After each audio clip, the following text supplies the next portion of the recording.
storyline, he was one of the reasons he knew Krypton was going to explode, but he didn't really. He basically convinced the council that Jor-El was crazy. Right? Oh, he's the one. That so yeah, the so he because it was going to happen, he knew it, and they kept on asking Brainiac like, "Is Krypton going to explode?"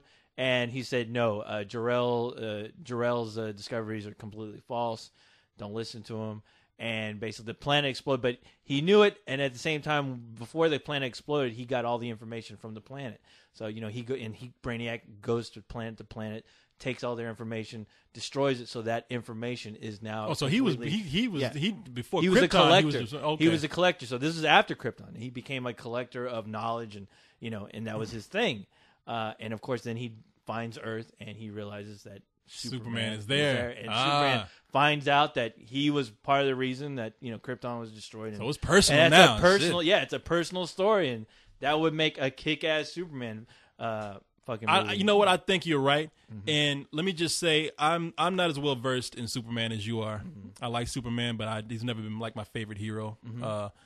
But I will say this much: I'm sick and tired of Lex Luthor in every fucking movie. Yeah. And the last movie, Superman Returns. Now, I'm sorry, I know you love that movie, but I well, I love. Yeah. You go ahead. I was just gonna say I can't take it because they didn't give Superman anything to do, and they brought back Lex Luthor. We're in a new age now. Right. And that movie was just a pale template of the original Superman. Yeah. And well, the thing is, I was upset, but I didn't mind. Lex Luthor to me, I wish they would have. I didn't mind. No, I take that back. I did kind of mind that they were using the old template of the Gene Hackman character, where he's pretty much a bum, but he somehow you want a badass Lex Luthor. No, the Lex Luthor that's been going on in the comics and at least in the animated series was a Lex Luthor who built Metropolis. Like he built Metropolis on his own. He was pretty much a scientist. He was super smart, and he saw Superman as a threat. Not so much as a threat, but almost as kind of a precursor of what man should evolve to, and he didn't like that. He wanted, he was hoping that humanity would grow, as far as using their brains. But unfortunately, now somebody sends a god, and Lex Luthor was somewhat jealous of this because Lex Luthor wanted. He was jealous of Superman. He's jealous of Superman. He wanted to become this idea of, look at me, I'm just like you, but I use my head, I use my brains, I built a city. So yeah, and he basically took away the attention from Lex Luthor, which is why it's a jealousy thing. Well, that's what I'm saying. Yeah. See, that's a more complex character than having like it is the comedic Lex Luthor who doesn't really do that much. I'm no, sorry, not Kevin at all. Spacey didn't do shit. It's not that interesting. I'm really. You're absolutely right. And you know what? I wouldn't mind if Lex Luthor was more of a side player like he was in Superman 2, which made him work. Yeah. But not the main character. Anymore. Not the main character. No, because he's not all that interesting. But then again, never say never. You can always make a Superman film with a really interesting Lex Luthor who's like borderline insane only because of his his jealousy towards Superman, where you can somewhat sympathize with the character. I think you could. No, you're exactly right. You're exactly right. I just think that for variety's sake, though. No, you're right. As far as the film, they've done it, and I think people are just done with him. But yeah, if they do a movie, I would kill to see Brainiac. And that's a great. I didn't know that storyline there. I'm still a little bit iffy on my Superman. I know Eric Bana, but oh god, see, I couldn't even tell you. Yeah, I mean, just I surprised know, me. That's tough. Yeah, and Christopher Reeve will always be Superman to me. And I didn't mind Brandon Ruth. All right, no, I didn't mind him. The movie that irritated me. That's a tough. That's like trying to cast Jesus Christ, I guess. Yeah. So they'll find the guy. They'll find him. All right, Joseph. People getting aggressive with these emails. Oh man. shit. Answer this motherfucking question, you motherfucking goat people. Oh! Man, you heard the guitar playing goat over here saying that, man. Come on. Let's do this, please. Yeah. He says, I just want to start off by saying I love the site. I've known about it since early last December, and I haven't been able to get enough of some of that crazy shit that you guys do here on Spill, and I hope you guys keep doing it for a long, long time. Yeah, we do too. Yeah, we do. Now I haven't read this far yet. I swear to God I haven't. Okay. Now, I heard on the show that you're an atheist. My question is, how do you feel about movies that deal with a lot of religious subject matter, whether they portray religion or God in general in a positive light or negative light? And what are some examples of these kind of movies that you really like? Mine would be Dogma, The Exorcist, The Exorcism of Emily Rose, and Religulous. I have nothing with dealing with. See, this is the problem. People hear atheist and they start thinking that you're somebody who's always out there pushing your agenda. Right. Or you're out there trying to convince people to do what you do. Like I keep my beliefs to myself, and I don't get offended every time I see a religious theme brought up in a movie. I can deal with movies that deal with. Well, it's demonic, still a movie, and you take the story along with the context, and yeah, exactly. I mean, we watch movies about let's say we watch movies about mythical creatures. I mean, we watch movies like what was it? What Aslan and all that. Kind of stuff. Narnia. We watch movies about Narnia where they have all kind of mythical creatures. Am I upset because those creatures don't exist? No. And even though I'm not, no. Or the Golden Compass, which apparently is a allegory to the destruction against religion. Yeah. But and I'm not out there championing that movie. Now that movie was lame, if you ask me. And you would never see me going out saying I never saw it. Oh well, I thought it was kind of lame. And you never see me going out saying this is a great movie because it kind of falls in line with my beliefs. Right. No, I mean I take movies as movies. Right. If there's, I mean, whether I believe there's a God or not. I mean, I don't, but that doesn't mean that I'm offended whenever I see movies brought up. Now I'm offended by movies that will actually try to disguise that agenda so that they can cash in on religion when it's hot or fashionable or whatever. I mean, when a tragedy happens and everybody's out there mentioning God will help us and everybody's returning to religion, you get movies that come out that try to push some sort of religious agenda in the background. Can you name a movie? Let's see.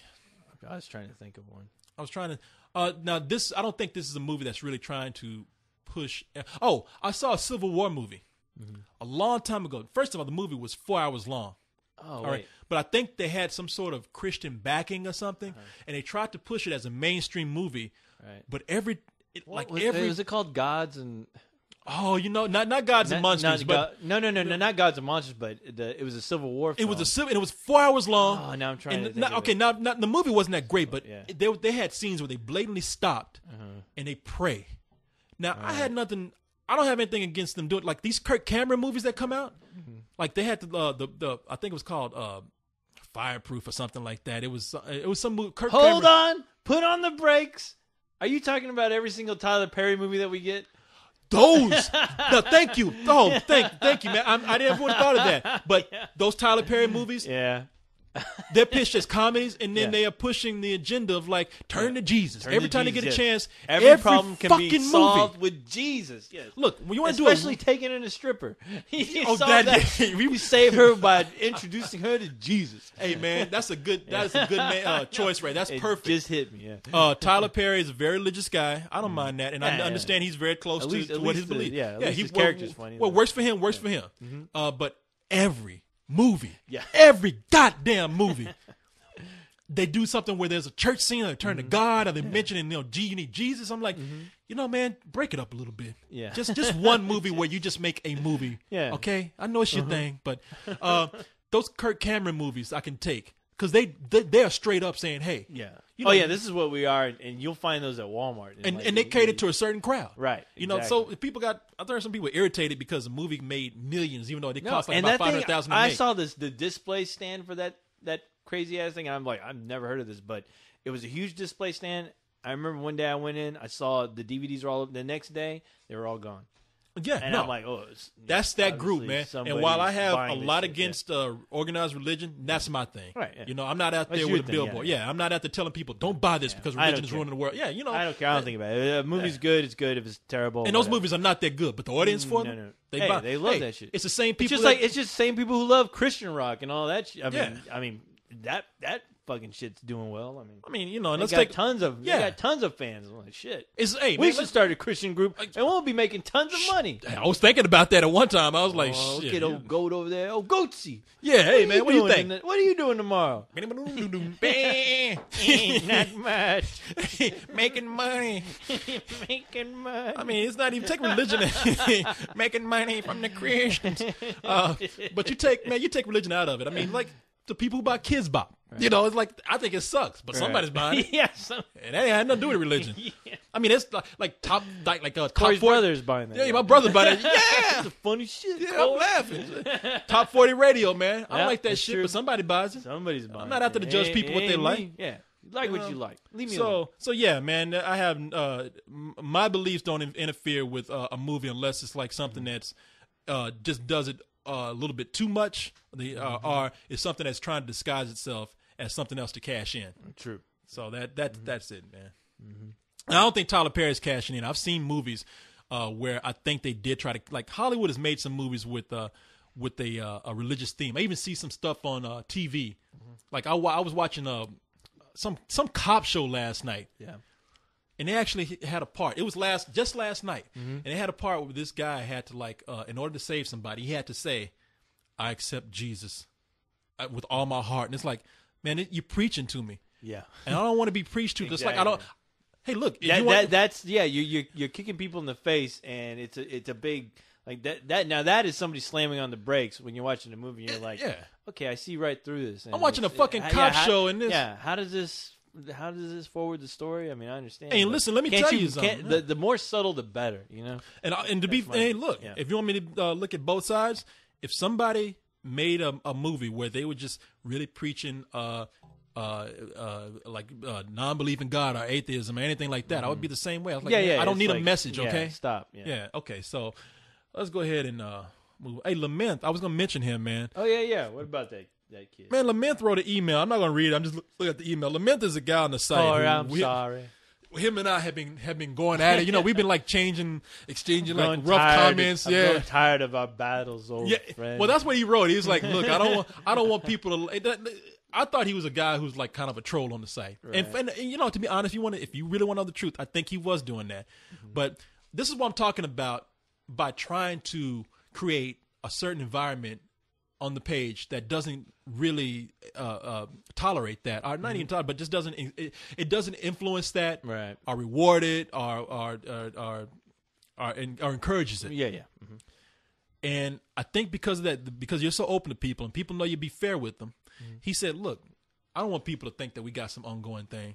Or, you know, he's like, "I know you don't like me, but too late." Yeah, fuck you. No, I wasn't that. No, he's like, "I know you think we got some ongoing thing here, right?" And our people think I don't want them to think that. He's like, "I know I have come on and been critical before." He's like, "It's only because it's one of those things." He's one of those people I get the feeling like you get so much praise that I need to be the one to come in and say something. And you know what? I might not agree with that all the time, but hey, you do what you gotta do. But he did say, "Hey, I'm trying to be more serious now.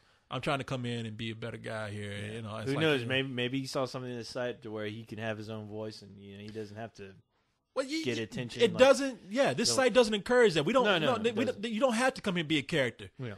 You know, you don't. Honestly, you don't have to be a character. That's just how it works. I mean, people see it and they jump on the bandwagon, but I mean, you don't need to have a crazy fake name or just do your thing. Just have fun with the site. I mean, we're not looking to make stars out of all our profile people, but it's. I mean, some people do that, man. Yeah, some people do it, and the people who do it right. You know, and we can name names all day: Predator, Chick Champa. You know how people, they have it. You know, to me, it seems like they somewhat invented it with our site at least.